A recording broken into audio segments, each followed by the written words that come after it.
जैसे मेरे पति मिले, दुख सुख नहीं समझते हैं, वैसे मेरी बहू। मैं कभी कोई भी आता है तो मैं किसी से कहती नहीं हूँ। मैं आधा काम से ऊपर मैं करती हूँ, वो भी नहीं पूछती है।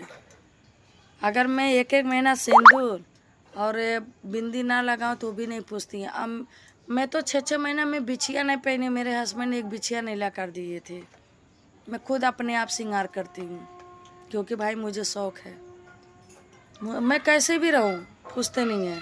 हाँ, वीडियो बनाना रहता है तो तुम कैसी हो, बाल ओल क्यों नहीं कंघी उंगी कर ले रही हो, हाँ ऐसे रहती हो, ऐसे नहीं पूछते हैं। वीडियो के लिए पूछते हैं। मुझे कभी खुशी से रखते नहीं है। हे भगवान, हे लक्ष्मी माई, हे दुर्गा माई, हे तरकुलई माई। हमारे 7 घर के दुश्मन है, लेकिन हमारे जैसा ससुराल, हमारे जैसा पति भगवान केहू के न दे।